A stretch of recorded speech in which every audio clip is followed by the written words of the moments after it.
I want a divorce, Elizabeth. Daniel's voice was cold, devoid of the warmth I had once known. 40 years of marriage, and it had come to this. I looked at him, his face illuminated by the flickering light above us. Why, Daniel? After all these years, why now? He avoided my gaze, his eyes fixed on the divorce papers he had nonchalantly placed on the table. I've met someone else, he said bluntly. Someone younger, more vibrant. The word vibrant stung me. Wasn't I vibrant enough when I was juggling jobs to pay our bills? Wasn't I vibrant when I nursed his ailing father, our child clinging to my skirt? I wanted to scream, to let out the frustration that had been building up for years. But I didn't. Instead, I took a deep breath and asked, "And what about me, Daniel? What about what I want?" "What you want," he scoffed. "You should have thought about that before becoming so complacent." Complacent. The word hit me like a slap. All those years of putting his needs above mine, of sacrificing my dreams for our family, and this was how he saw me. I felt a tear trickle down my cheek, but I quickly wiped it away. "Fine, Daniel," I said, my voice steadier than I felt. "If that's what you want, but I won't go quietly. I deserve more than this, and I will fight for what is rightfully mine." He looked at me then, his expression a mix of surprise and disdain. "You think you can take me on? Go ahead, try, but you'll get nothing from me." I knew this wouldn't be easy. Daniel had always been stubborn, set in his ways, but so was I. And for the first time in 40 years, I was ready to fight back. As I left the kitchen, the papers still lying untouched on the table, I realized that this was not the end of my story. It was just the beginning. A beginning where I could finally be me, Elizabeth Hartman, not just Daniel's wife. The night air was cool against my skin as I stepped outside. I looked up at the stars, a sense of freedom slowly seeping into my bones. Yes, this was just the beginning, and I was ready for whatever lay ahead. I sat by the window of my modest apartment, a cup of lukewarm tea in my hands, gazing into the past. The early days with Daniel seemed like a different life, a different Elizabeth. Back then I was Elizabeth Martin, full of dreams and aspirations.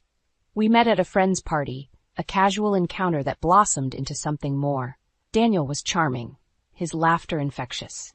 I was captivated, believing we could build a wonderful life together. I was 24, he was 29, and the world seemed full of possibilities. Our wedding was a simple affair, but it was ours, and that made it perfect. We moved into a small apartment, our first home, filled with love and laughter. But the laughter soon faded, replaced by the harsh realities of life. Daniel's job was never stable. He drifted from one position to another, his salary barely covering his personal expenses. It fell on me to bear the financial burden. I took up a job as an administrative assistant, working long hours to ensure our bills were paid. "You're late again, Elizabeth," Daniel would complain as I walked in, exhausted. "I'm hungry." "There's food in the fridge," I'd reply, trying to keep the frustration out of my voice. "I'm not your roommate, Elizabeth. I'm your husband. You should take care of me," he'd retort, his words like daggers to my heart. I remember one particularly grueling day when I came home to find the apartment in disarray. "Why haven't you cleaned up?" I asked, struggling to keep the tremor out of my voice. "Cleaning? That's a woman's job, isn't it?" Daniel replied nonchalantly, not even looking up from the TV. I felt a surge of anger, but suppressed it. This was my husband, the man I had vowed to love and cherish. But as the days turned into months and the months into years, that love was tested, strained to its limits by his constant disregard and entitlement. I often lay awake at night, wondering if this was all life had to offer. Was I destined to spend my days catering to a man who saw me not as a partner but as a convenience? As I sipped my tea, the bitter taste mingling with my bitter memories, I realized that those early years were not just about financial struggles. They were about losing myself, piece by piece, to a marriage that was slowly suffocating me. But now, as I sat alone, I felt a flicker of hope. I had a chance to reclaim those lost pieces, to find the Elizabeth who had dreams and aspirations. It was time to rediscover myself, away from the shadow of Daniel Hartman. The years rolled on, each one like a wave eroding the shore of my self-worth. I remember the day we moved into Daniel's father's house. It was supposed to be a temporary arrangement, a way to save money, but it became a permanent fixture of our lives, a testament to the sacrifices I made for the family. Daniel's father, Robert, was a stern man. He had never approved of me, seeing me as an inadequate match for his son. Living under his roof only intensified his disdain. "A woman's place is in the home," he'd often say, casting a critical eye over my work attire. I tried to juggle my job and my responsibilities at home, but it was never enough. Daniel's expectations grew, his criticisms sharper. Why is dinner always late? Why is the house never clean? The questions were like lashes, each one leaving a mark. When our daughter Emily was born, the joy of motherhood was overshadowed by the mounting pressures. I remember holding her in my arms, her tiny fingers wrapped around mine, and wondering how I would manage. Daniel's contribution to parenting was minimal, leaving me to balance work, home, and a newborn. The years with Robert were challenging. His health began to decline, and the responsibility of his care fell to me. Daniel's excuses were always the same. "I'm too busy with work," or "I don't know how to take care of him." I remember one evening after a particularly grueling day, I sat beside Robert's bed, feeding him his dinner. His hands trembled as he tried to grasp the spoon, his pride warring with his frailty. "Thank you, Elizabeth," he murmured, a rare moment of kindness in our strained relationship. It was in these small moments that I found the strength to continue. But the burden was heavy, a weight that pressed down on me, squeezing the joy out of my life. As Emily grew, she became my beacon of hope, her laughter a balm to my weary soul. I watched her play, her innocence a stark contrast to the complexities of my life. I wanted more for her, more than the life I'd accepted. The realization hit me one day as I sat in the office, my mind wandering from the spreadsheet on my screen. I was more than just Daniel's wife, more than Robert's caretaker. I was Elizabeth Hartman, and I deserved to be seen, to be heard. But it would take years and a crumbling marriage for me to finally act on that realization. Years of sacrifice, of putting others before myself. It was time to change that narrative, to take control of my own story. As the years passed, the walls of our home felt like they were closing in on me, each day a repeat of the last, filled with unending responsibilities and a deepening sense of loneliness. Daniel's indifference to our family's needs grew, his presence at home becoming more like that of a distant lodger than a husband or father. It was a crisp autumn evening when I felt the first real stirrings of rebellion. I had just finished clearing the dinner table, the remnants of a meal eaten mostly in silence. Daniel had spent the evening as he usually did, buried in the newspaper or glued to the television, oblivious to the world around him. "Daniel, we need to talk," I said, my voice barely above a whisper. He looked up, his expression one of mild annoyance. "What now, Elizabeth? I'm tired." "It's about us, about our marriage," I said, finding strength in my resolve. "Our marriage is fine," he replied dismissively, turning his attention back to the TV. "No, it's not fine. It hasn't been fine for a long time," I countered, feeling a surge of frustration. He sighed, setting down the remote. "What do you want from me, Elizabeth? I want you to see me, to hear me. I'm not just a caretaker or a maid. I'm your wife, and I'm unhappy." There was a long silence, the air thick with unspoken words. Finally, Daniel spoke, his voice devoid of empathy. "If you're unhappy, maybe you should do something about it. Change your job, find a hobby. Don't put it on me." I felt a sharp sting of pain, realizing that the man I had married, the man I had loved, was no longer there. In his place was a stranger, someone who saw me not as a partner but as a convenience. The days that followed were a blur of introspection and growing resentment. The more I thought about my life, the more I realized how much of myself I had given up for a marriage that was now nothing more than a facade. It was during one of those long, sleepless nights that I made a decision. I couldn't continue living like this, in a marriage devoid of love and respect. I needed to find myself again, to rediscover the Elizabeth who had dreams and aspirations before they were buried under the weight of others' expectations. The morning I told Daniel I was considering a divorce, he laughed. "You'll never leave me, Elizabeth. You need me too much." But he was wrong. I didn't need him. I hadn't needed him for a long time. What I needed was to find myself again, to break free from the chains of a loveless marriage, and so I began to plan my escape, my journey back to myself. It wouldn't be easy, but I was ready to face whatever challenges lay ahead, ready to be Elizabeth Hartman, not just Daniel's wife. The morning I decided to divorce Daniel was clear and bright, a stark contrast to the turmoil in my heart. As I looked at myself in the mirror, I saw a woman who had aged beyond her years, worn down by the relentless demands of a thankless marriage. But in my eyes, there was also a flicker of something new, determination. I sat at the kitchen table, the divorce papers in front of me. Daniel had left early, avoiding the confrontation. I signed my name with a steady hand, each stroke a line drawn in the sand, marking the end of one chapter and the beginning of another. The divorce process was grueling. Daniel fought me at every turn, unwilling to concede anything, but I stood my ground, fueled by years of suppressed anger and disappointment. In the end, the court granted me a fair settlement, not out of generosity, but out of legal obligation. I remember walking out of the courthouse, the weight of the past 40 years slowly lifting off my shoulders. I was free, but freedom came with its own set of challenges. I had to rebuild my life from scratch, find a place to live, and secure my financial future. I found a small apartment close to my workplace. It was modest, but it was mine. I decorated it with things I loved, each item a reflection of the new life I was building.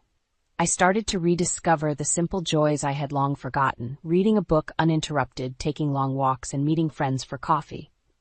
But the biggest change was in how I saw myself. I was no longer just Daniel's wife, defined by my relationship to a man who had taken me for granted. I was Elizabeth Hartman, an independent woman with her own dreams and desires. As the months passed, I began to feel a sense of peace. The bitterness and anger that had consumed me slowly faded, replaced by a quiet strength. I had survived the worst and come out stronger. I occasionally heard snippets of Daniel's life after our divorce. He struggled to adjust to his new reality, the reality of a man who had lost the woman who had taken care of everything for him. But that was no longer my concern. My focus was on building a life that was fulfilling and joyful, a life that was truly mine. The journey was not easy. There were days when loneliness crept in, when the memories of the past threatened to overwhelm me. But I had learned to be resilient, to find happiness in the smallest things, and to cherish my independence. The divorce marked the end of my marriage to Daniel, but it was also the beginning of my journey to self-discovery. It was a journey of healing, of finding joy in solitude, and of learning to love myself. The first year after the divorce was a time of profound transformation for me. I had stepped out of the shadow of a stifling marriage and was learning to navigate the world on my own terms. Every day brought its challenges, but also its small victories and joys. My new apartment became a sanctuary, a place where I could be myself without judgment or expectation. I filled it with plants, their vibrant greens a stark contrast to the neutral tones of the home I had shared with Daniel. I took pleasure in caring for them, marveling at their growth and resilience, qualities I was beginning to see in myself. I also rediscovered old passions. I had always loved painting, a hobby I had set aside in the busy years of marriage and motherhood. Now I set up a small studio in a corner of my living room, and I spent my evenings lost in the world of colors and forms. It was therapeutic, a way to express the emotions that I had kept bottled up for so long. One of the most significant changes was in my social life. During my marriage, my world had revolved around Daniel and his needs. Now I reached out to old friends, rekindling relationships that had faded over the years. I also made new friends, people who knew me not as Daniel's wife but as Elizabeth Hartman, with my own stories and experiences. I joined a book club, finding delight in discussions that ranged far beyond the pages of the novels we read. I took a cooking class, laughing and learning with a group of strangers who quickly became friends. Each new experience was a step towards rebuilding my identity, piece by piece. Financial independence was another area where I thrived. I had received a fair settlement in the divorce, but I knew I couldn't rely on it forever. I took charge of my finances, learning about investment and savings. I was determined to secure my future, to never again be dependent on someone else for my financial well-being. But perhaps the most profound change was in my relationship with myself. For years, I had defined myself through my roles as a wife and mother. Now I began to see myself as an individual, with my own needs and desires. I learned to enjoy my own company, to cherish the solitude that had once frightened me. I remember one evening, sitting on my balcony, a cup of tea in my hand, watching the sunset. The sky was ablaze with oranges and pinks, a breathtaking canvas of nature's beauty. In that moment, I felt a deep sense of contentment, a peace I hadn't known in years. I had come a long way from the scared, uncertain woman who had signed those divorce papers. I had faced my fears, embraced change, and emerged stronger. I was no longer just surviving. I was thriving. In the second year after our divorce, news about Daniel began to trickle back to me through mutual acquaintances and unexpected encounters. It seemed that life, after having taken away so much from me, was now showing me a different side, one where karma played its hand. Daniel, who had once carried himself with an air of invincibility, was now a shadow of his former self. His relationship with the younger woman he had left me for had ended disastrously. She, unlike me, had little patience for his dismissive attitude and entitlement. I heard she left him for someone else, leaving Daniel alone and embittered. Financially, Daniel's situation had deteriorated rapidly. The savings he had once boasted about were dwindling. His habits of extravagant spending, which he indulged in during the early days of his newfound freedom, had caught up with him. Without me to manage the finances, he had fallen into debt. I remember feeling a mix of emotions when I first heard about his struggles. There was a part of me that felt vindicated, seeing him face the consequences of his actions, but there was also a sense of sadness, a mourning for the man I had once loved, who had lost his way so completely. Daniel's professional life, too, had taken a hit. His performance at work had suffered during the turmoil of his personal life. Rumors of his unprofessional behavior had spread, and soon he found himself without a job. The pride he had once taken in his career was now replaced by a sense of defeat and hopelessness. The house, which had been a bone of contention during our divorce, was now a burden to him. Without my upkeep, it had fallen into disrepair. The garden, which I had tended to with such care, was now overgrown and wild. The walls needed painting, the roof needed repairs, but Daniel lacked both the resources and the will to tend to them. Occasionally, I would drive past our old house, a pang of nostalgia hitting me as I saw the unkempt lawn and the peeling paint. It was a physical manifestation of Daniel's decline, a stark reminder of how far he had fallen.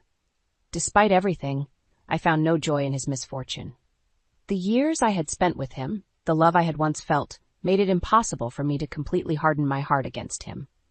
But I also knew that this was his path to walk, his lessons to learn. I had my own journey to focus on, a journey of healing and self-discovery. Daniel's undoing was a stark reminder of how life can change, how the choices we make shape our destiny. It reinforced my resolve to live a life true to myself, a life where I was no longer a bystander, but the author of my own story. The third year after my divorce marked the beginning of a new chapter in my life, one filled with unexpected joys and the blossoming of new love. It was a time when the wounds of the past began to heal, and I allowed myself to embrace the possibilities of the future. I met John at a community art exhibition. He was a widower, a gentle man with a kind smile and an eye for beauty. Our love for art brought us together, and our conversations flowed effortlessly. He had a way of listening that made me feel heard, truly heard, for the first time in years. John, like me, had experienced loss and heartache. His wife had passed away after a long illness, leaving him to navigate the complexities of life alone. We found solace in each other's company, sharing stories of our pasts and dreams for our futures. Our relationship grew gradually, a slow and steady flame that warmed both our hearts. We spent our days exploring art galleries, attending concerts, and enjoying quiet dinners. With John, I rediscovered the joys of companionship, the simple pleasure of sharing life with someone who understood and appreciated me. The decision to remarry was not one I took lightly. The scars of my marriage with Daniel were still there, a reminder of the pain that love could bring. But with John, it felt different. There was a mutual respect and understanding, a shared desire to support and uplift each other. Our wedding was a small affair, just close friends and family. It was a celebration of new beginnings, a testament to the resilience of the human heart. As I stood beside John, exchanging vows, I felt a sense of wholeness, a feeling that I had come home. Life with John was peaceful, and fulfilling. We moved into a new house, one that we chose together, filling it with memories and laughter. He encouraged my passion for painting, and I supported his love for gardening. Together we created a space that was a true reflection of our love. My daughter, Emily, saw the change in me. She was initially hesitant about John, protective of the mother who had been through so much. But as she saw the happiness he brought into my life, her reservations faded. She embraced John as a part of our family, and I watched their bond grow with a heart full of gratitude. John and I traveled, something I had always wanted to do, but never had the opportunity. We explored new places, immersing ourselves in different cultures and experiences. Each journey was an adventure, a chance to see the world through each other's eyes. As I lay in bed each night, John's steady breathing beside me, I reflected on the journey that had brought me here. I had gone through the depths of despair, faced my fears, and emerged stronger. I had learned to love again, to open my heart to the possibilities of a new beginning. My life with John was a testament to the fact that it's never too late to find happiness, to start anew. It was a reminder that even after the darkest nights, the sun will rise, bringing with it the light of hope and the promise of a new day. As I sat on the porch of our home, watching the sunset paint the sky in hues of orange and pink, I reflected on the journey that had led me to this moment. Beside me, John held my hand gently, a silent symbol of the companionship and love that had become my new reality. The years following my marriage to John were like a balm to my soul. We had both found in each other a second chance at love, a chance to rewrite our stories with a happier ending. My life, once defined by the shadows of a loveless marriage, was now illuminated by the light of mutual respect and understanding. My relationship with my daughter Emily had blossomed as well. She had grown into a strong, independent woman, much like I had become. Our conversations, once cautious and superficial, were now deep and meaningful. She shared her life with me, her successes and her struggles, and I offered her the wisdom of my experiences, the lessons I had learned from my own journey. The joy of being a grandmother added another layer of happiness to my life. Emily's children, my grandchildren, were a source of endless delight. I saw in them the hope and promise of the future, a continuation of our family's legacy. John, with his kind nature, became a beloved figure in their lives, a testament to the fact that family is not just defined by blood, but by love and choice. Professionally, I had found fulfillment as well. I continued to work, but now on my terms. I pursued projects that interested me, that sparked my creativity and passion. My art, once a hobby pushed to the sidelines, was now a significant part of my life. I held exhibitions, sharing my work with a wider audience, receiving recognition for my talent and vision. In my moments of solitude, I often thought of Daniel. I heard through the grapevine that he lived a solitary life, his pride and choices leading him down a path of isolation. There was no joy in knowing this, only a sense of sadness for what might have been. I hoped that he, too, would find some peace, some lesson in the life he had chosen. As I looked ahead, I saw a future filled with possibilities. John and I had plans to travel, to explore, to experience all that life had to offer. We wanted to make the most of the time we had to create memories that would last a lifetime. I had learned that life is a series of chapters, each with its own challenges and joys. The key was to embrace each chapter, to learn and grow from the experiences it offered. My past had shaped me, but it did not define me. I was the author of my story, and I had the power to write the ending I desired.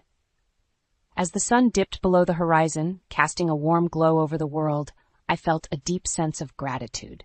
Gratitude for the journey, for the lessons learned, and for the love found. My story was one of resilience, of finding strength in adversity, and of the redemptive power of love. And as the stars began to twinkle in the evening sky, I knew that my story was far from over. It was just beginning.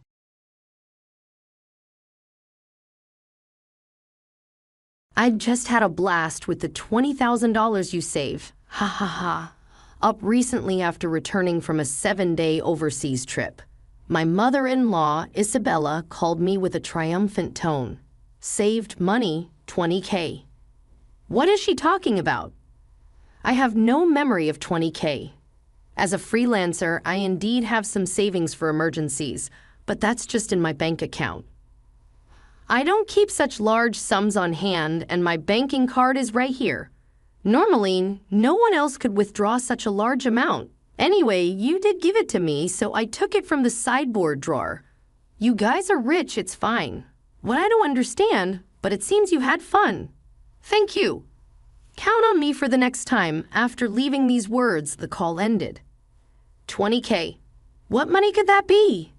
This question was answered when Anthony returned home. Ah, so that's what it was. A month later, multiple calls from Isabella came in. I completely ignored them, but when I checked, there were over 80. It's baffling, but it's her own fault. As I was looking at my mobile phone screen, another call from Isabella came in. I intended to ignore it, but eventually answered due to her persistence. Hey, what do you think you're doing? What does she mean?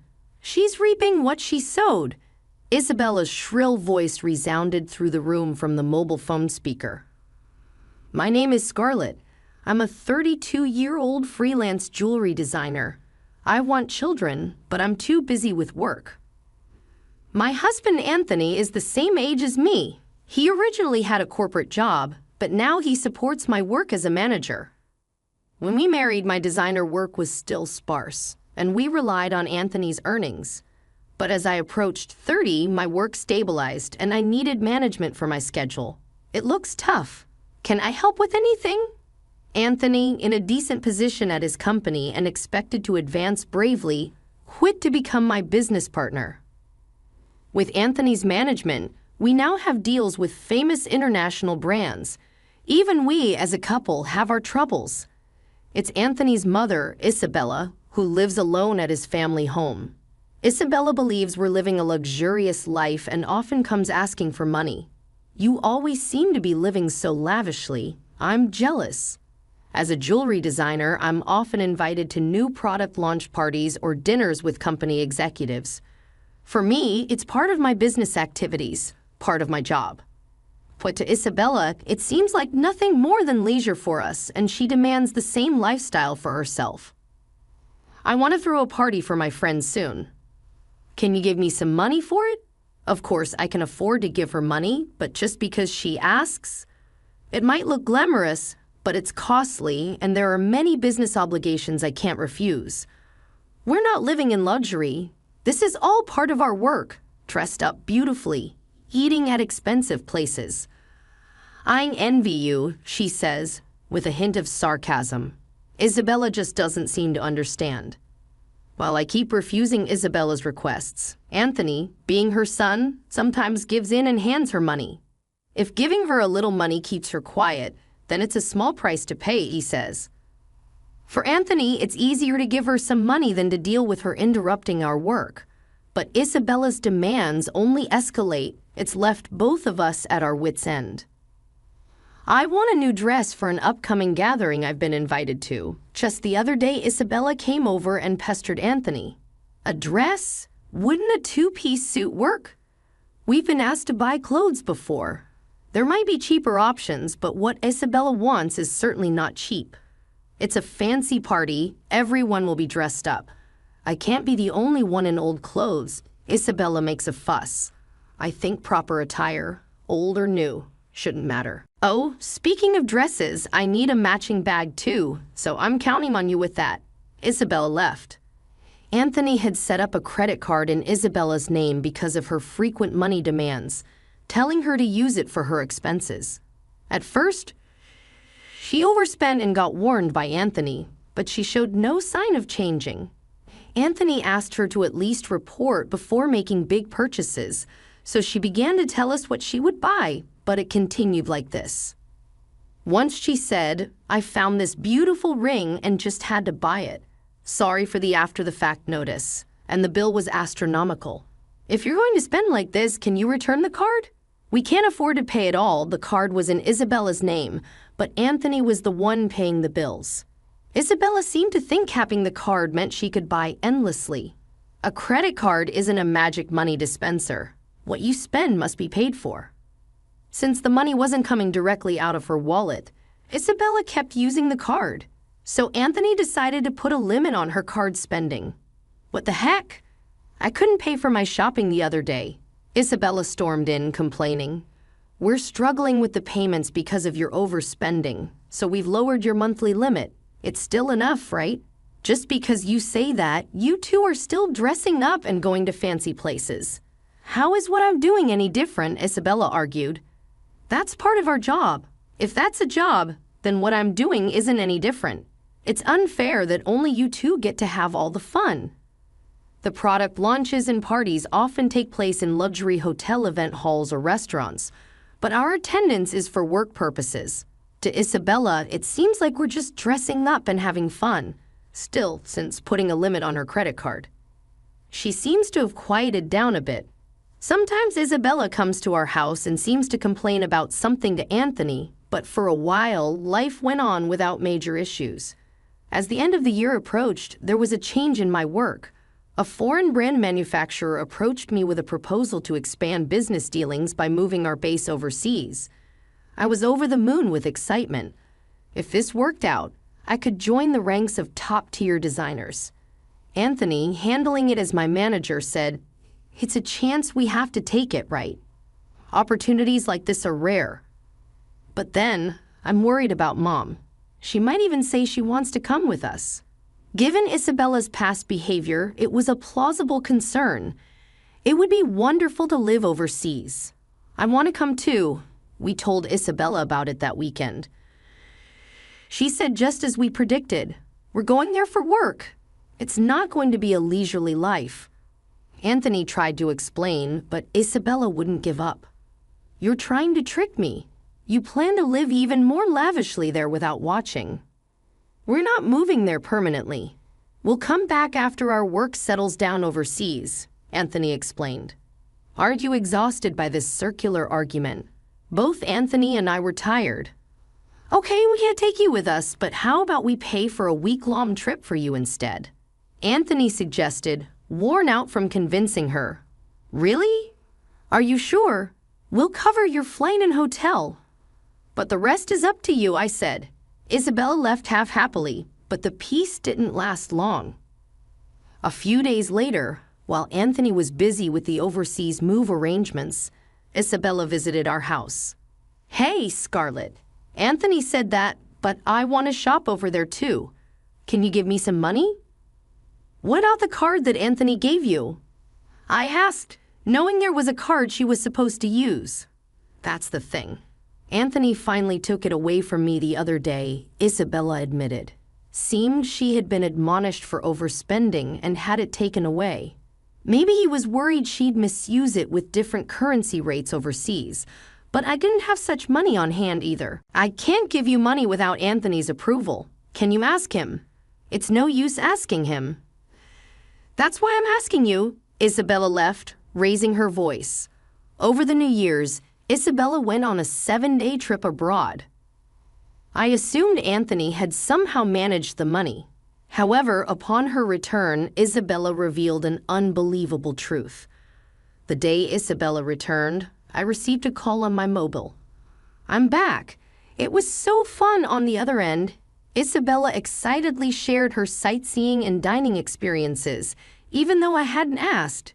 And I overbought souvenirs, couldn't fit them in my suitcase, so I had them shipped from there. Can't wait for them to arrive. That's nice, I replied, feeling a bit fed up. Thanks to the money you saved up, I had a blast. Saved up money? What are you talking about? I had no recollection of such money. Sure, I had some savings for business emergencies, but that was in my bank account and Isabella couldn't possibly withdraw cash from it. You really didn't notice? You're surprisingly oblivious. Despite what she said, I had no memory of it. I found it in your house's sideboard drawer. $20,000? What money? Why should such money be there? I couldn't imagine us keeping cash at home, especially not such a large amount in a drawer. Confused, I said to Isabella, I'm not sure what money you're talking about, but if you took it from our house without permission, that's theft, even if you're family.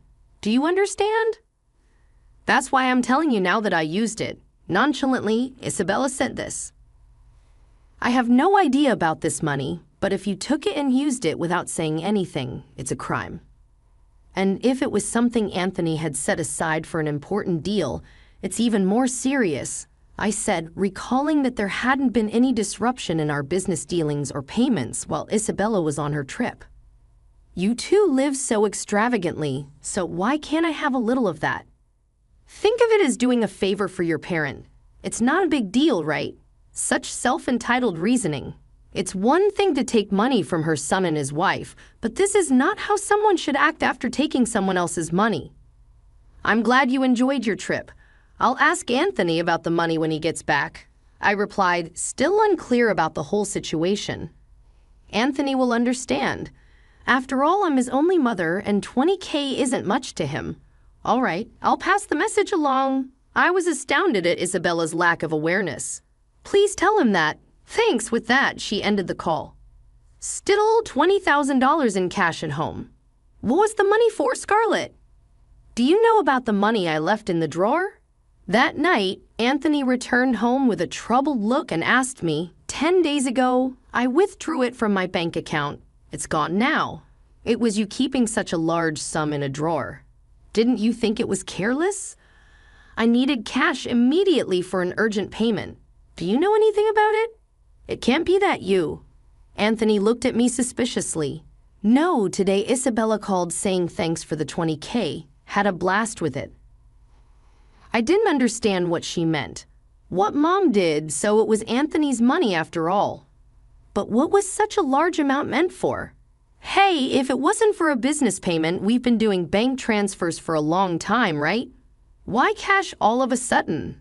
I understood it was Anthony's money, but still didn't get the whole picture. So Mom took it without saying. Then it's her fault. What do you mean? I was still puzzled and asked Anthony back. Anthony started explaining why he had left such a large sum at home. After limiting the credit card's amount, Isabella had secretly been borrowing money from various sources. This included payment on consumer finance cards and credit cards she had secretly opened. When I found out, I took all her cards and prepared the cash to repay Isabella's ballooning debt. Although if I gave her cash, she'd spend it herself, so I planned to pay the institutions directly. A bank transfer would leave a record in our accounts. I didn't want too many records in our bank accounts for the sake of trust with our business partners in bookkeeping. That's why I decided to cash it out and pay individually. Supporting Isabella's overseas trip was like a parting gift, as we wouldn't be able to take care of her like before after moving abroad. So that's what it was. What will become of Isabella now? Debt collection notices and payment demands will probably start coming soon. But since she spent it herself, there's nothing we can do, Anthony said nonchalantly. A month passed, and why aren't you answering my calls? Isabella's voice sounded almost like a cry. I'm sorry. I've been busy with moving preparations. What's wrong? I tried to calm down and listen to what she had to say, to hear Isabella's side of the story. It's not just what's wrong. They're asking for money payments almost every day. It's too much. What about Anthony? You contacted him, right? He seems to be blocking my calls. I can't get through to him at all, Scarlett. You're my only hope now. Please help me. I was surprised that Anthony would take such a drastic step with his own mother. If he had paid off Isabella's debts with the money he had prepared, the situation wouldn't have happened. It seems Isabella is now inundated with collections letters from finance companies and consumer lenders. The collections calls are nonstop, and she seems helpless to do anything about it. I had never witnessed such a scene before. It was something I thought only happened in dramas. I'll mention it to Anthony, but I can't say what he'll do. A mother in trouble, it's a son's duty to help, right? Please ask him for me. Okay, with that, the call ended. We need funds for our business expansion overseas, and we can't afford to help Isabella. Besides, it's her own fault for using the money Anthony had prepared to pay off her debts. She called you? Just ignore it. When I told Anthony about the call after he returned home tired, he dismissed it coldly. I had planned to sort things out before we left, but she wasted the opportunity herself. That's true. The money was originally intended to clear Isabella's debts. she used it for a lavish trip instead, leaving no room for excuses. Despite continued calls from Isabella, I set her number to blocked, just like Anthony. Though I wish I could help her, being Anthony's mother, there's nothing I can do if he's decided to ignore her. Meanwhile, the day of our move overseas was drawing closer. I had to finish packing. As I looked around the still cluttered room, I thought, apparently, Isabella ended up selling her house to pay off her debts. In addition to the $20,000 that Anthony had intended to repay, she seemed to have hidden more debts. The amount was so large that even after selling her land and house, she couldn't pay it all off. The total balance was unimaginable. Our family home, it's gone. Are you okay with that? How can I be okay? But there's nothing we can do. Anthony looked somewhat sad. Losing the house where one grew up must feel like a great loss. Having lost my parents' house early, I understood the loneliness of losing one's family. But unlike me, Anthony lost his place to return to because of his living mother. I can't even imagine how that feels. Isabella is now living in a cheap apartment, struggling to repay the remaining debts with her part-time job. At her age, it must be hard to find work. I feel a bit of sympathy for her. However, the consequences of her own spending led to this, so she's to blame even for the elderly. They must take responsibility for their actions. My business is going well overseas, and the move has brought more inquiries from other brands. I'm getting offers from unexpected places, something I couldn't have imagined back home. It's all very appreciated.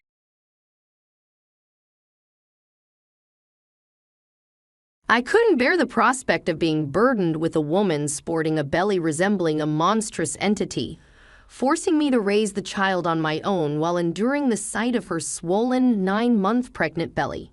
His eyes exuded contempt, and a sly smile spread across his lips, anticipating this inevitable day. Despite foreseeing such an incident, I promptly retreated to my room.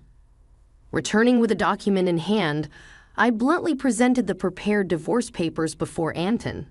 He contorted his face in disbelief, exclaiming, "What the hell? What's this all of a sudden?" "Well, it was your idea. Now sign it quickly. I'll submit it tomorrow," I challenged him. His face rapidly turned red as my provocative words stung him. "Watch closely. I'll make you regret how you've treated and looked down on me all this time," I declared. "My name is Helen. I'm a 26-year-old housewife. Until 2 years ago, I worked for a mobile company. I met Anton Kate, my boss, at the workplace when I was 24. It didn't take us long to fall in love and get married.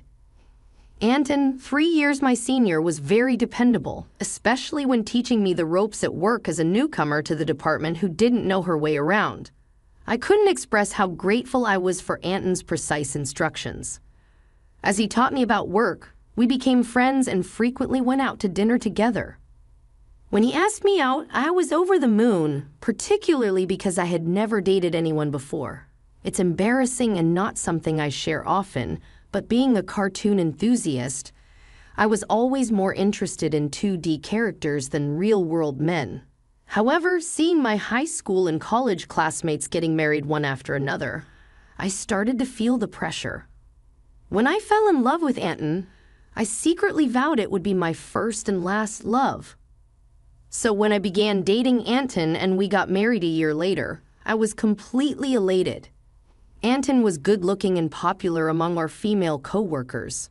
I was proud to be his wife, and many congratulated us, saying, "Congratulations, or though I'm jealous, I wish you happiness," I said, basking in unprecedented joy.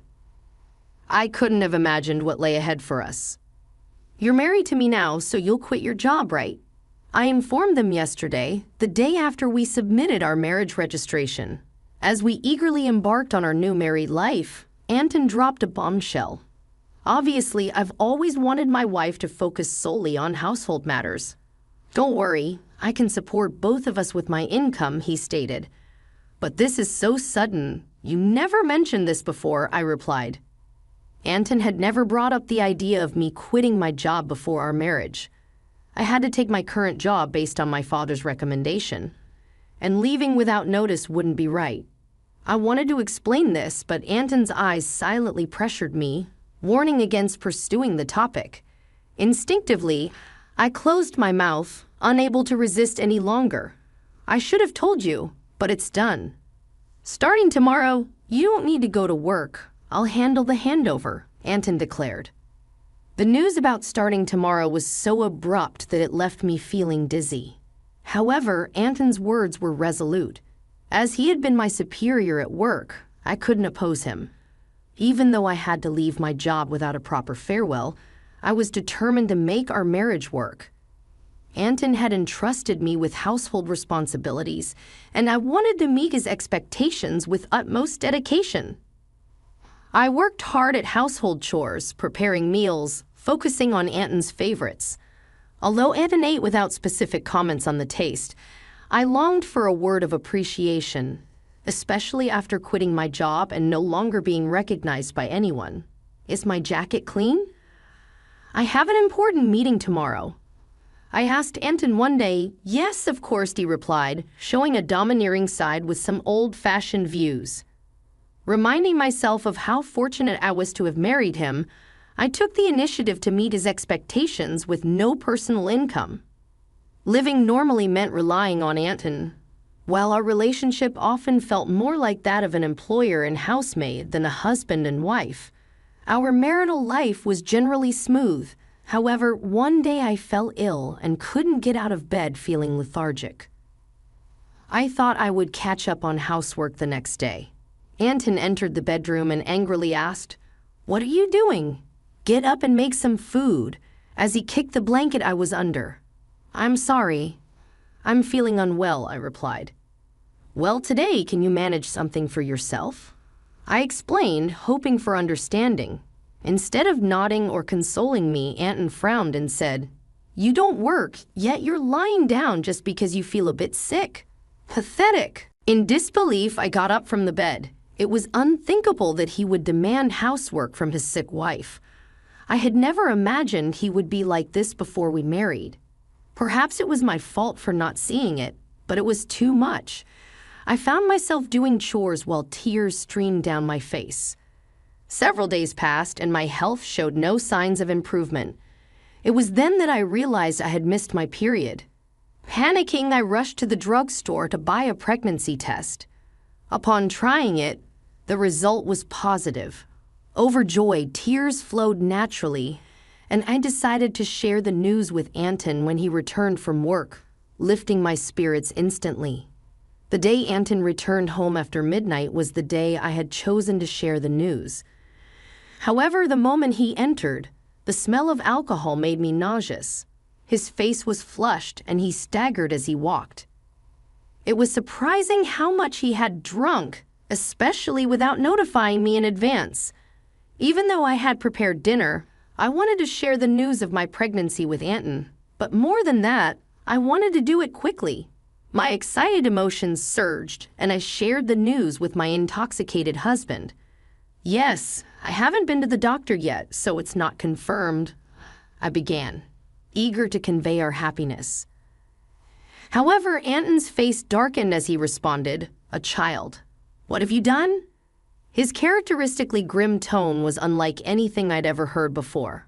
"Ha, I don't want a child." "Damn, this is the worst. If you're going to have it, raise it yourself." His harsh words shocked me. He rudely stripped off his clothes and headed to the bathroom. It was unbelievable. I couldn't fathom why he would make such irresponsible comments about our baby instead of being happy for us. The happiness I have felt just moments ago was immediately replaced with deep sorrow. Why would he say such things? He had never mentioned not wanting children before. We hadn't even been using contraception, so I naturally thought we both wanted children.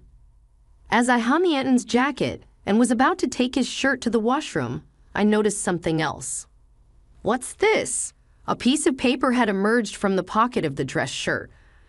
Immediately, I could tell it was a receipt due to its texture. At first, I thought it was just a receipt from tonight's gathering, and I was about to discard it. But then my eyes caught the name of the establishment. "Is this a motel?" My hand holding the receipt trembled, and I could tell from the name that it was indeed a motel. The shock of this discovery weighed heavily on my heart. Why doesn't Anton love me? Isn't marriage supposed to be between two people who love each other, especially since we've only been married for just over a year? How could this be? I have been lost in imaginary romances for years, never truly engaging in a real relationship. I couldn't immediately accept this harsh reality. However, the idea of Anton cheating began to make sense, and many pieces fell into place. Had Anton been using me from the very beginning of our marriage? Was he genuinely in love with the person he was cheating with while I was merely a convenient servant? All these doubts swirled within me.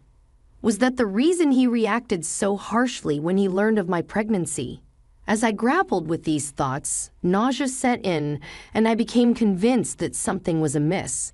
Yes, there's no doubt now. Perhaps the reason he drove me out of the company was that his mistress worked there. It seemed like everything was beginning to make sense, as if he had married me for stability and not love. The line between reality and my imagination became blurry. Still, there was no denying the heartless words he had thrown at me after learning about my pregnancy. That day, I decided to gather evidence of Anton's infidelity. From then on, his cold behavior towards me was undeniable.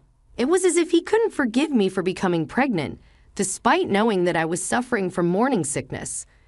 He would deliberately eat smelly foods near me and nitpick my housework, forcing me to redo tasks.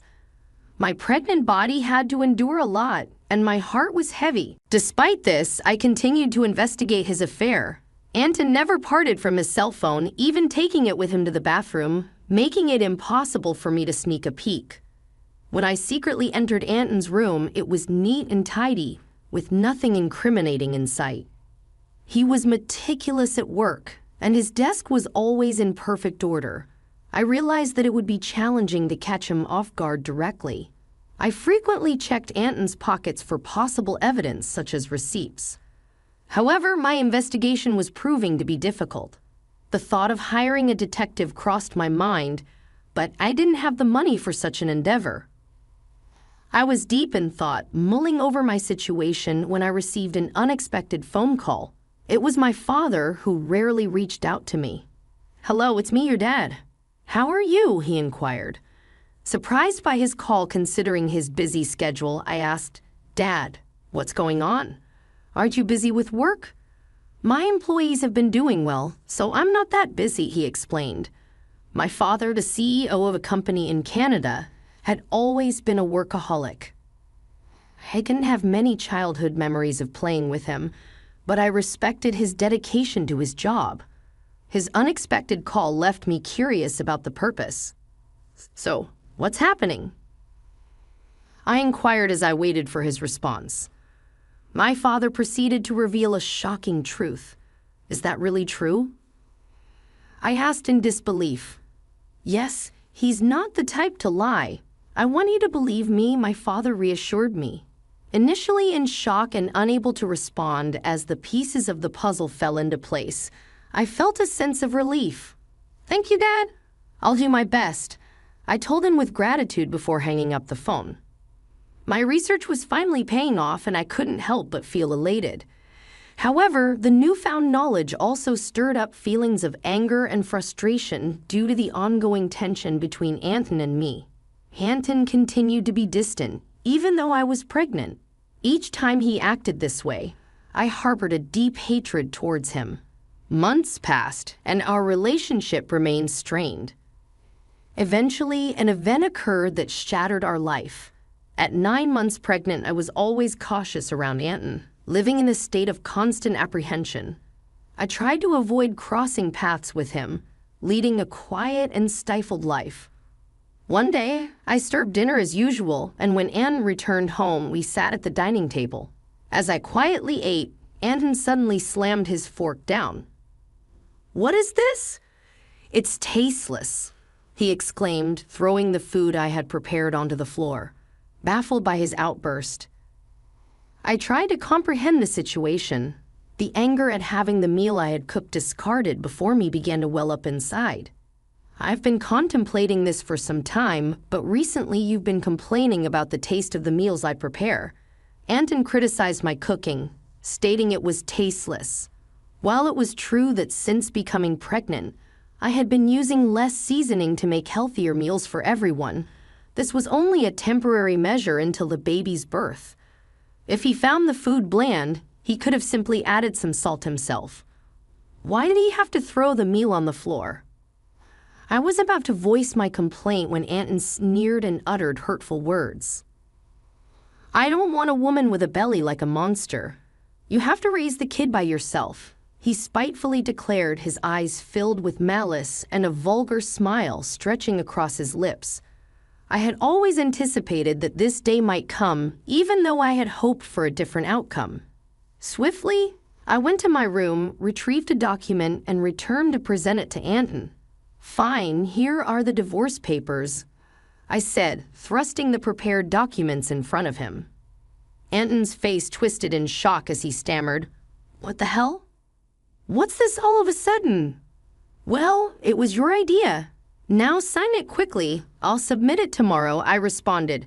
In reality, I had been contemplating divorce since I began suspecting Anton's infidelity. However, with a child on the way, I was unsure if I could support myself if I took that step. But now I had a different plan in mind. My resolve seemed to have provoked Anton. His face reddened with anger. "Just watch. I will make you regret every moment you looked down upon me and controlled me. Do you think you can survive without me? You have a baby to care for, and you'll regret it." I remained determined, unshaken. "I'll be fine. Don't worry about me," I assured Anton. Perhaps irritated by my determination, he snatched the divorce papers and began to fill in the blanks. "Here you go. If this is what you wanted, it's yours," he said. "Thank you," I responded. Probably Anton didn't think I would actually submit the divorce papers, as he handed them over without a fuss. The following day, I promptly submitted the divorce papers and left the house. I knew he would be surprised when he returned from work to find out. After that, I moved to my parents' home, primarily due to my father's return to the U.S. from Canada and his suggestion that I stay with them. It was the right decision at the time. As I was fed up with my life with Anton, I was deeply thankful to my father. I received 3 calls from Anton on the day I left our home, but I ignored all of them. Eventually, he stopped calling. It became clear that I meant very little to Anton. He was probably content with his mistress by now, and I suspected he might even remarry soon. I had decided to move on from Anton, and 6 months had passed.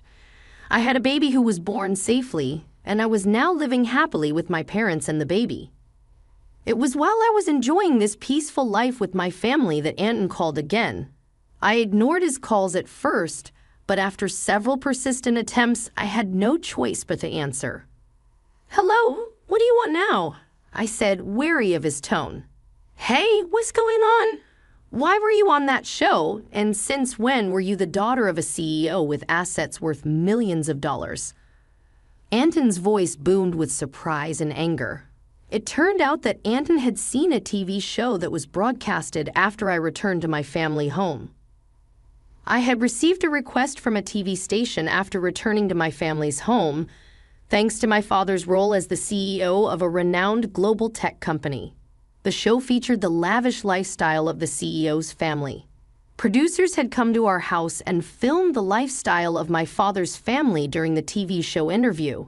They discussed our family's wealth, mentioning a rough estimate of $10 million.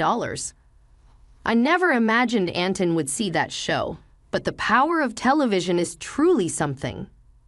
Oh, by the way, I didn't tell you that I have an asset of $33 million due to an advanced inheritance. That's why I was able to divorce you, I said.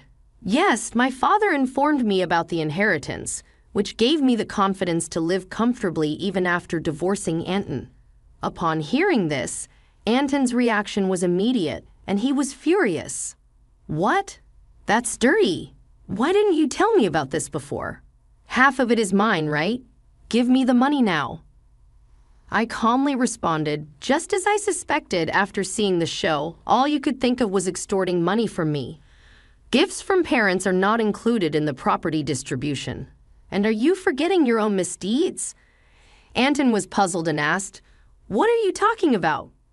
I continued, "I'm exasperated with your rage, Anton. You called me yourself. You should know. You can't blame me for what you did. You cheated, didn't you? With your new wife, and she's a junior from your company, isn't she? You started dating her even before our marriage."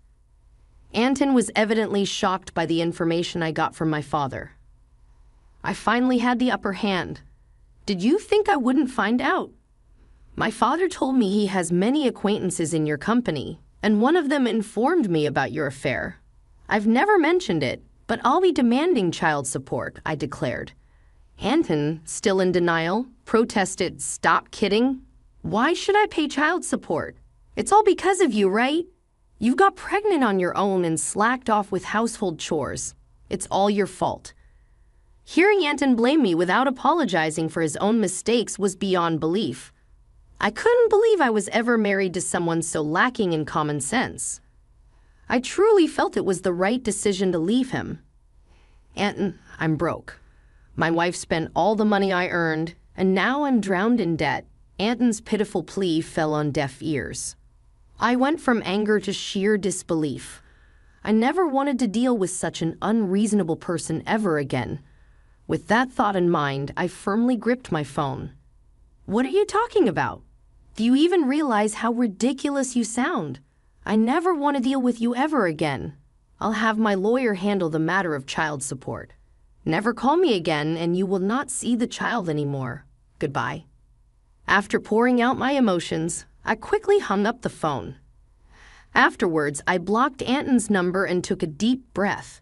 It's over now, right? I won't get any more calls from Anton. I no longer want him disrupting my peaceful life, I thought. Just then, I heard my baby crying from the other room and rushed to soothe the baby. It turned out that he began paying child support every month. As per a former colleague's account, Anton claimed that the woman he remarried was quite a spendthrift, and he had to pay his current living expenses with debts. It seemed that because of these circumstances, Anton had tried to get a share of my inheritance by calling me. However, Anton, who didn't get a penny from me, now had expenses greater than his income. He was struggling either because he felt things were going south or he couldn't stand being looked down upon by his colleagues. What's more, he stupidly began his job search only after leaving his current company, resulting in being forced into a life of poverty. Hearing this from a colleague didn't move me in the slightest. I thought he deserved all the hardships. The harsh words and cold demeanor he showed me will never fade from my memory. I sincerely hope he gets what he deserves. On the other hand, I'm enjoying parenthood with my parents. I think I'll lead a comfortable life without financial worries. But since my father mentioned passing on the company to me, I'm all geared up to work. After all, I am my hardworking father's daughter.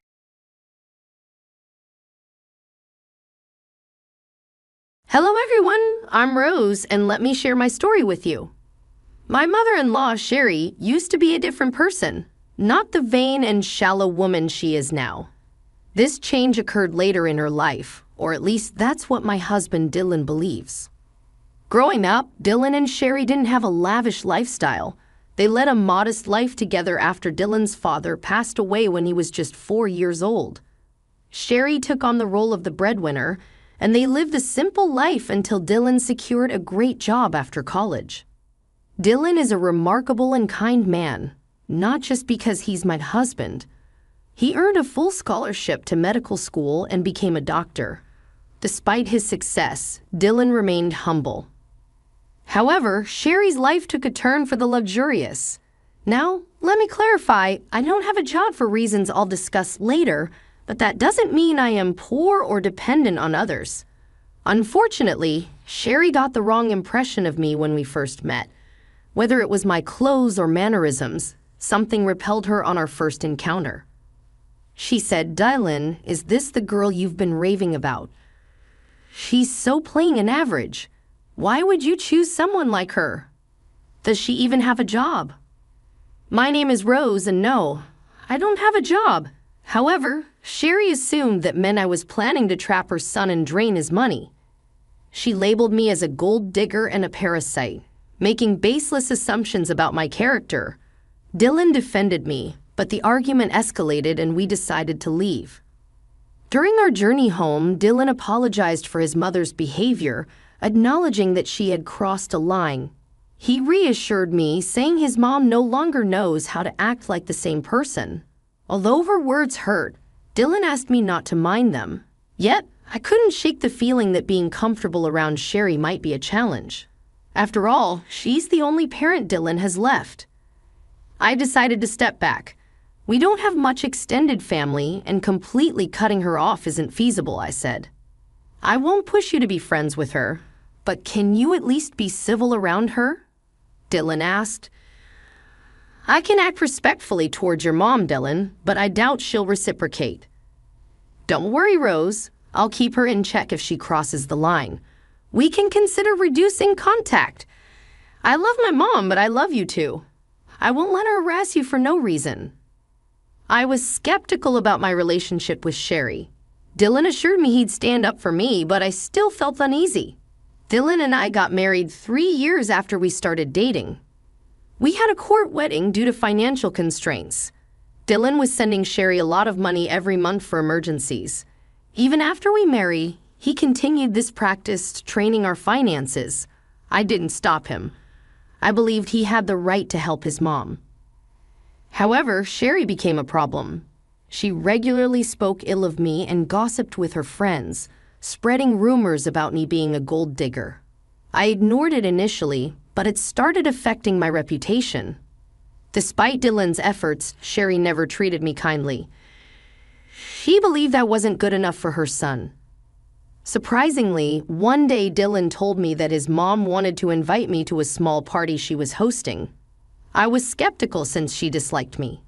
Dylan assured me that she promised to improve and wanted me there. It seemed odd considering her recent financial struggles, but Dylan believed she managed somehow. I agreed to go despite my concerns about her behavior. Dylan hoped his mom was making an effort, so I decided to keep an open mind. I truly wanted us to mend our relationship and become friends. I had serious doubts that Sherry would ever consider being friends with me. Despite my willingness to be civil and make an effort for Dylan's sake, it seemed that Sherry had little regard for his happiness. Despite my skepticism, I decided to attend the party, eagerly waiting for Sherry to provide details. Sherry texted me the next day, and I assumed she was extending the invitation. However, her message took an unexpected turn as she started mentioning the party at a 5-star hotel, promising her friends a great time. This excited her, and she planned to take 15 people. Curious. I asked if I was invited given Dylan's assurance. To my surprise, Sherry responded with arrogance and disdain.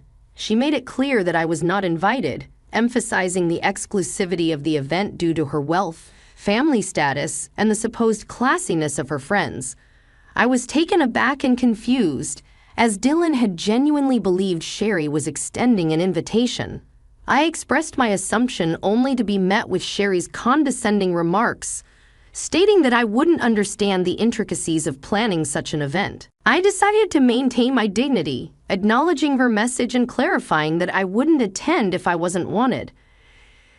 Sherry reiterated her stance, emphasizing her class and status, while I resisted the urge to respond with anger. Disappointed and hurt, I chose not to share this with Dylan. Instead, I patiently waited for the day of the party.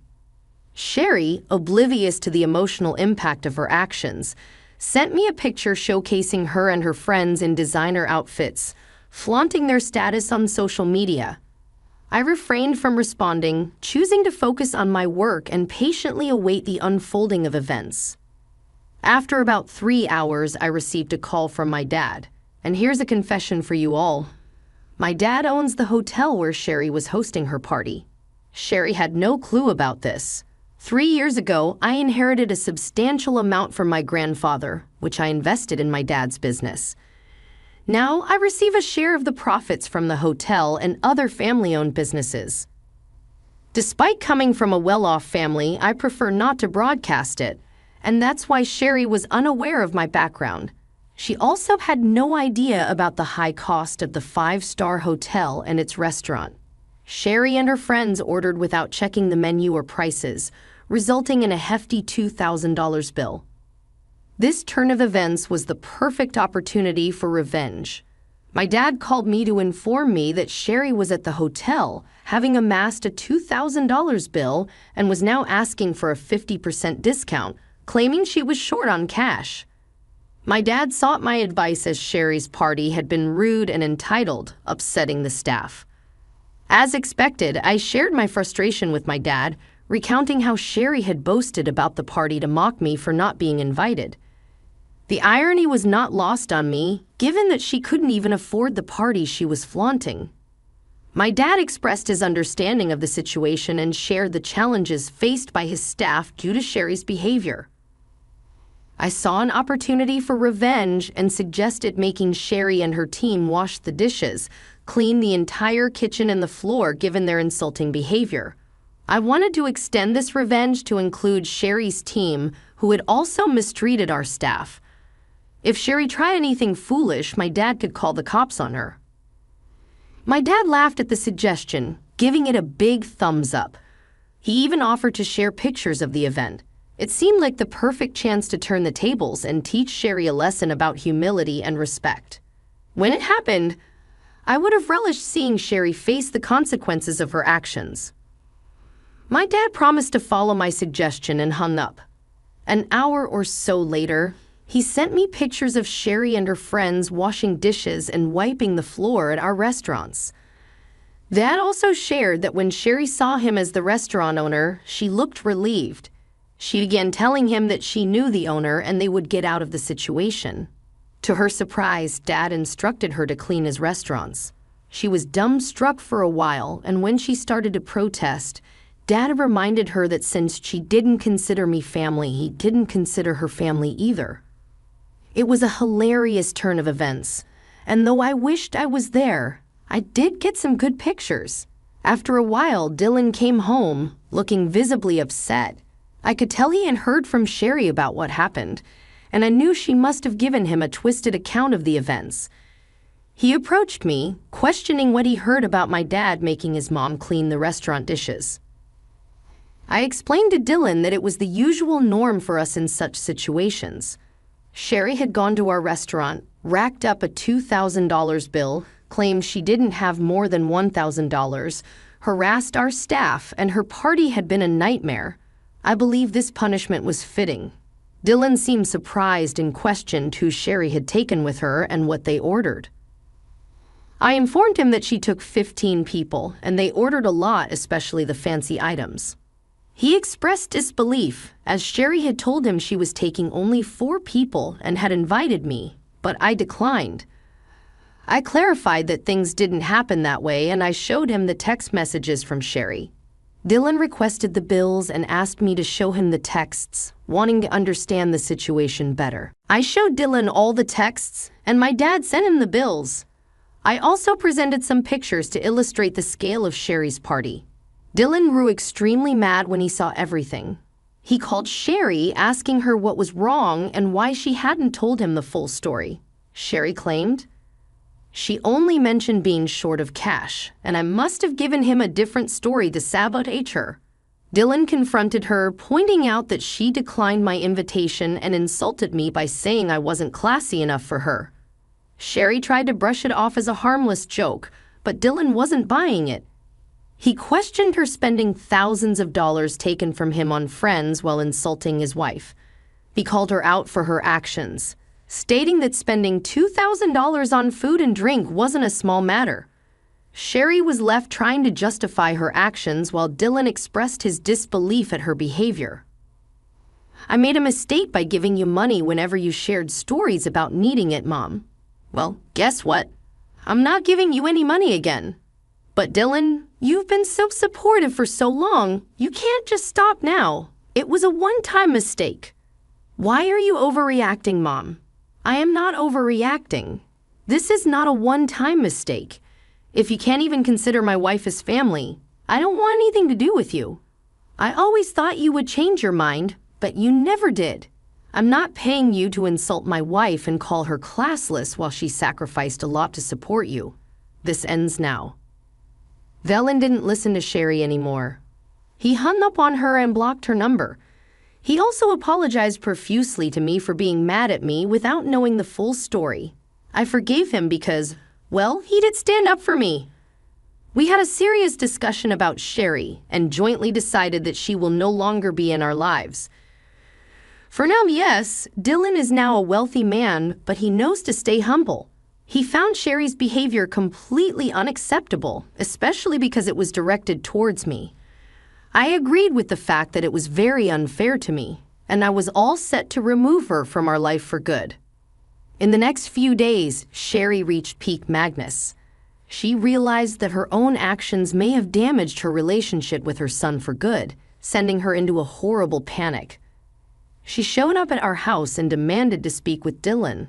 Slowly, her demands turned into begging after she was turned away from the door every time. Yes, Sherry worked and earned some money. However, it wasn't enough for the high-end lifestyle she had gotten used to all these years.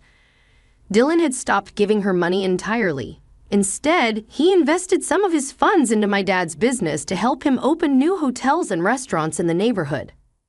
We do plan on expanding our hotel business to bigger cities, but we'll have to see what the future holds. Since Dylan stopped sending her funds, Sherry had to downgrade her lifestyle significantly. She was struggling to keep the rented condo with her own money and ultimately decided to end her lease.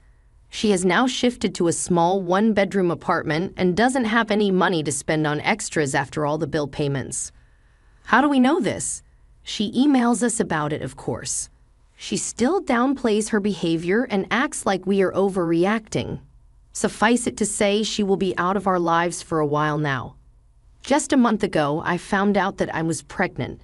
Dylan and I are overjoyed and busy planning everything before our baby comes. To be honest, I'm glad that my child won't be around shallow people like Sherry anymore. But if the time comes, I will make sure my dear mother-in-law doesn't get to fill my child's head with nonsense. For now, please wish us luck so that we can be good parents to a healthy child.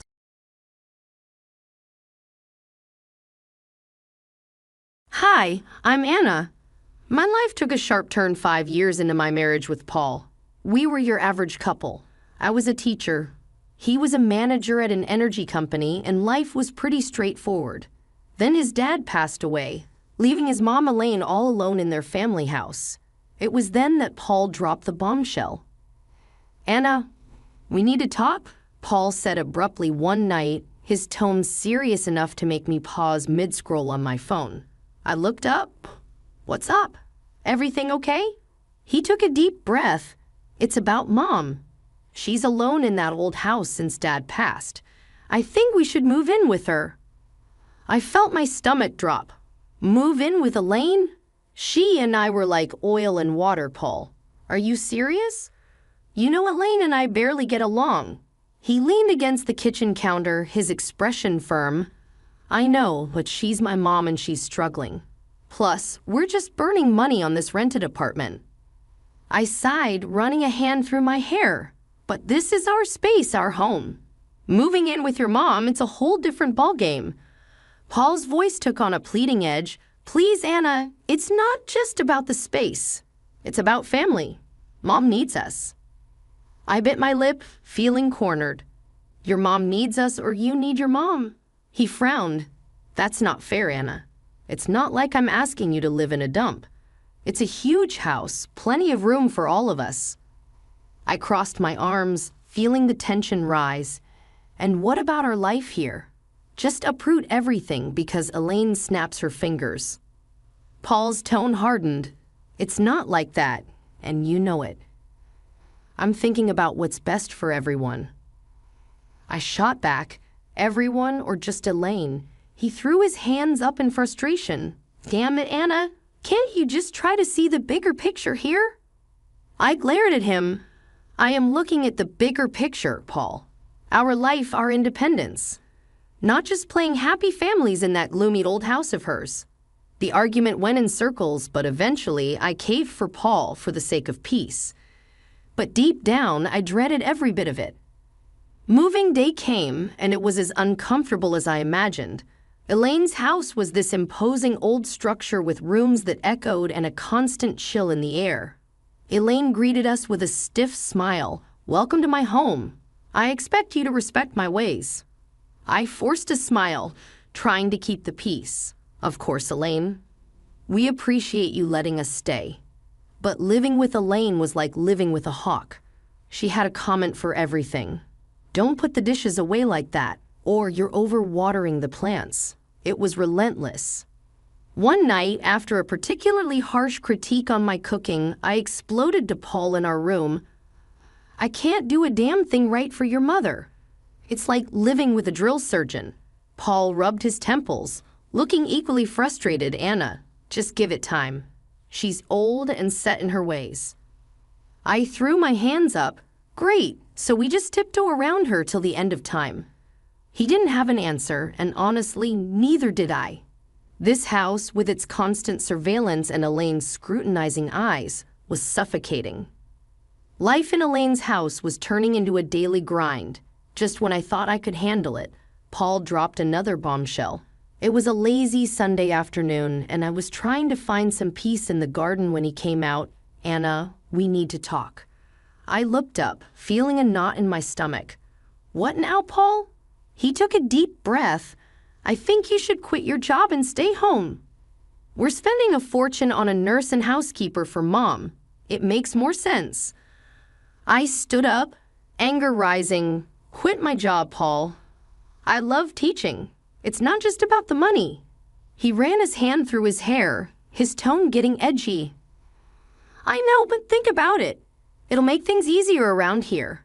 I shook my head, disbelief washing over me. "So what? I just become a full-time maid and nurse? That's not the life I want."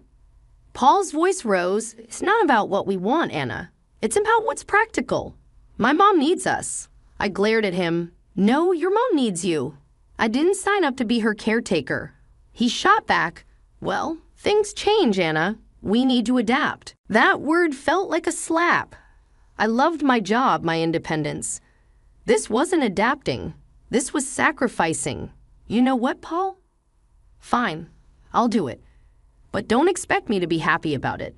He sighed, a look of relief crossing his face. "Thank you, Anna. It means a lot." But it didn't feel like a victory. It felt like I was losing a part of myself. Quitting my job was hard, but the days that followed were harder. I was now a full-time housekeeper, nurse, and cook. Elaine, as always, had her 2 cents to add about everything. One day I snapped. Elaine was criticizing the way I ironed her clothes, and I couldn't take it anymore. "Elaine, can you just stop? I'm doing my best here," I said, my voice shaking with frustration. She looked taken aback. "Well, I'm sorry if I have standards, Anna." I threw the iron down. "I'm not your servant, Elaine. I'm your son's wife. I'm here trying to help, and all you do is criticize me." There was a moment of tense silence, and then Elaine's expression softened slightly. "I know you're trying, Anna. I'm just used to things a certain way," Elaine said softly. I sighed, feeling the tension drain out of me. "I know, Elaine, but not you. I have my way of doing things." From that day on, things were slightly better. Elaine toned down her criticisms, and I tried to accommodate her quirks. It was a fragile truce, but it was better than the constant battles. As time dragged on in Elaine's house, the atmosphere grew tenser, almost suffocating. Paul's behavior became increasingly distant and elusive. He was always late from work, and when he was home, he might as well have been invisible, retreating to the spare room like it was his sanctuary. One evening, unable to bear the silence and distance anymore, I cornered him in the kitchen. "Paul, what's going on with you? You're hardly here. And when you are, it's like you're not even my husband anymore." He avoided eye contact, stirring his coffee absent-mindedly. "Work's a nightmare right now, Anna. Just piles of stress." I leaned back against the counter, my arms folded. I get stressed, Paul, but this feels like you're shutting me out. You're here, but you're not really here.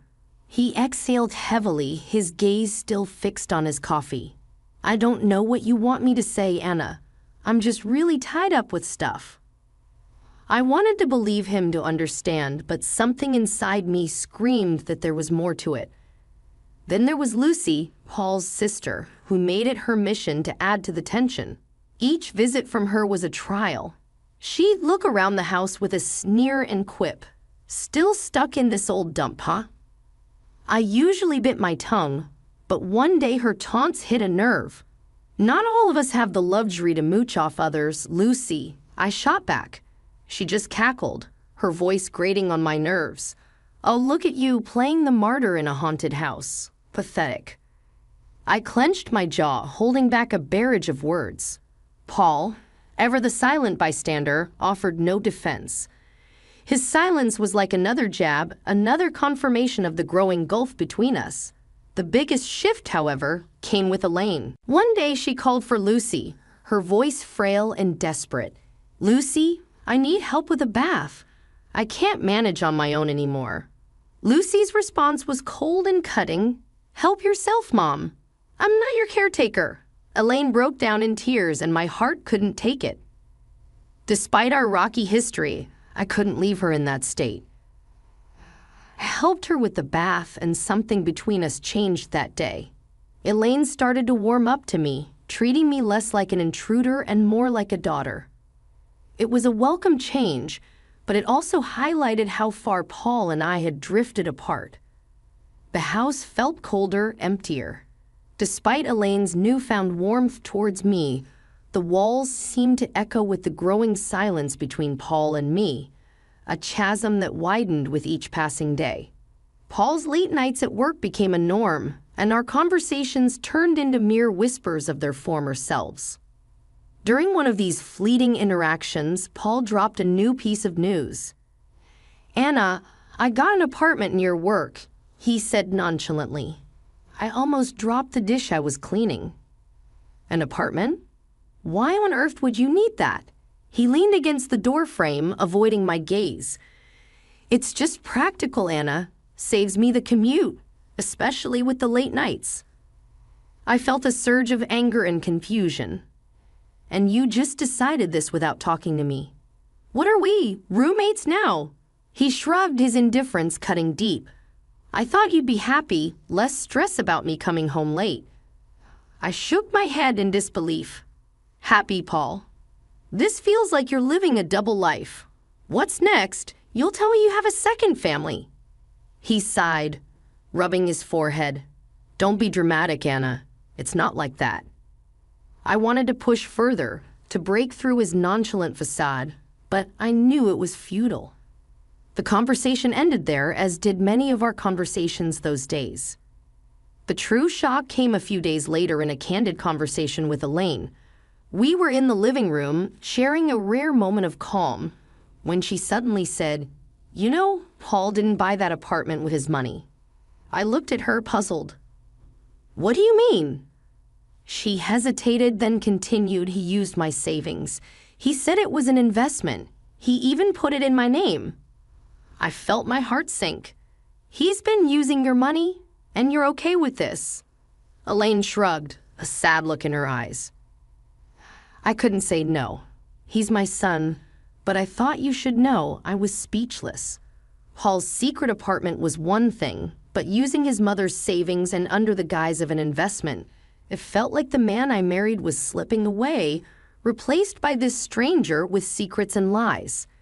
A few days later, I confronted Paul about it.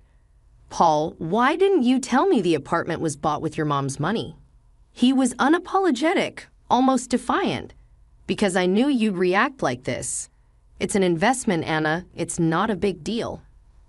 I couldn't believe his audacity. Not a big deal.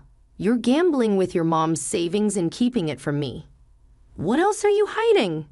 He turned away, ending the conversation with a dismissive wave. You wouldn't understand, Anna. It's business. Business. That word felt like a chasm between us, an excuse for everything that was going wrong in our marriage. Living in Elaine's old, dreary house was taking its toll on me. The walls, once probably vibrant, now echoed a somber tone, and every creaking floorboard seemed to whisper secrets. One day, I just couldn't take it anymore. "Elaine, have you ever thought about renovating the house?"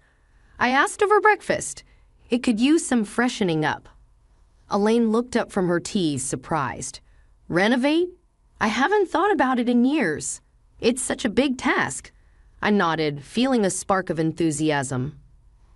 "I know, but it could really brighten up the place. Maybe just start with a new coat of paint or some new wallpaper." Elaine considered it for a moment. "Well, I suppose it wouldn't hurt to bring some new life into this old house. But are you sure you're up for it?" I smiled, eager for a project. "Absolutely. It'll be a good change." And so it began. I threw myself into the renovation, painting walls, choosing wallpapers, and even attempting to restore some of the old furniture. It was hard work, but it felt good, like I was breathing life back into the house, and in a way, into myself. One day, while I was up to my elbows in paint, Paul walked in. He looked around, his expression one of shock and disbelief. "What the hell, Anna? What are you doing in my mom's house?" I stood up, wiping the sweat from my brow. "I'm renovating, Paul, like I told Elaine. It's time this place got a little love and care." Paul's face reddened. "You had no right to start changing things without asking me. This is my family home, not some DIY project." I felt my temper rise. "Your home? When was the last time you even cared about this place, Paul? I'm doing something good here." He took a step closer, his voice rising. "You're overstepping, Anna. You always do this. Take control and push everyone else aside." I stared at him, incredulous. "Take control? Paul, I'm trying to make this gloomy place livable. Maybe if you spent more time here, you'd see that." Before Paul could retort, Elaine walked in. "What's all this noise about?" Paul turned to her. "Mom, did you know about this?" "About her changing the house." Elaine looked from me to Paul, then back again. "Yes, I did, and I'm glad she's doing it. This house needed a change, and Anna's doing a wonderful job." Paul looked like he'd been slapped. "But it's our family home." Elaine cut him off, her tone firm. "It's my home, Paul, and I want this. Anna has every right to do what she's doing." Paul stormed out of the room, leaving me and Elaine in an awkward silence. I felt a mix of victory and sadness. The house was transforming, but the gap between Paul and me seemed to only grow wider. The day Elaine suffered her stroke, our world turned upside down. I was there, witnessing her sudden decline, her words slurring, her body weakening. Panic gripped me as I called for help, my voice quivering with fear. In the hospital, the grim reality set in. Elaine needed constant care. I looked to Paul for support, but he was distant, his eyes void of the son's concern I expected to see. "Anna, I can't deal with this. I have enough on my plate," he said, his voice cold. I was stunned. "You can't deal with this, Paul. She's your mother." He shrugged, his response cutting like a knife. "Yeah, and she's been a burden for years. This is just the cherry on top." I couldn't hide my disgust. "She's not a burden, Paul. She's family. She needs us." His laugh was bitter. "Us? No, Anna, if she needs you. I've got other things to handle." I was left speechless, my respect for him sinking. I took it upon myself to care for Elaine. It was hard watching the once strong woman confined to a bed, dependent for every little thing. As I became Elaine's primary caregiver, Paul's visits grew rarer, and his indifference more apparent. His visits were short, his conversations with Elaine brief and superficial. Then Lucy came. I overheard them in the living room, their words like venom. "We should start thinking about the will dividing the assets," Lucy said, her voice devoid of any emotion. I burst into the room, fury coursing through my veins. "How can you be so heartless?" Discussing her will right in front of her. "She's still here." Lucy smirked, her words sharp. "Oh, look who's talking, the saintly daughter-in-law. This is our family's matter. Stay out of it." Paul chimed in, his voice laced with cynicism. Anna, just drop it. It's practical to plan these things. No use pretending she's going to bounce back. I was aghast at his cruelty. Practical. She's your mother, Paul. How can you be so callous? He shrugged, his reply cold and detached. Life's callous, Anna. Better get used to it. I turned away, my heart heavy with disgust. The following weeks, I dedicated myself to Elaine's recovery, and to my surprise, she showed signs of improvement. Her fingers twitched, her speech cleared, she even managed a few steps. It was a miracle to me, but a nuisance to Paul and Lucy. Their true colors were now vividly clear. Their mother's plight was nothing more than an inconvenience, a hurdle in their path of inheritance. The betrayal stung deep, not just as a daughter-in-law, but as a human being. Life had settled into a grim routine. Elaine's health was a constant roller coaster, with small victories overshadowed by the looming fear of the worst. Then it happened, another stroke, this time more severe. The call from the hospital felt like a punch to the gut. Elaine didn't make it. The funeral was a somber affair. I stood beside the grave, my heart heavy, watching as people paid their respects. That's when Paul arrived, and with him, a woman I didn't recognize, and two small kids clinging to her hands. Who's she? I whispered to myself, my eyes fixed on the unfamiliar woman. Paul approached, his expression unreadable. Anna, this is Carol, my wife, and these are our kids. I felt like I had been slapped. Your wife? When did this happen? He shrugged, a coldness in his voice. A while ago. It's none of your business, Anna. I was speechless, my mind reeling. How could he? And during all this time with Elaine, Lucy was there too, her usual sneer in place. Finally showing your true colors, Anna, she sneered. It's a bit late for that. I glared at her, my voice laced with contempt. I was here for Elaine when you both abandoned her. Don't you dare judge me. Paul interjected. Let's just get this over with. We have other matters to discuss. After the funeral ended and the gathering moved to Elaine's house for the will reading, Paul and Lucy were like vultures, eagerly awaiting their share.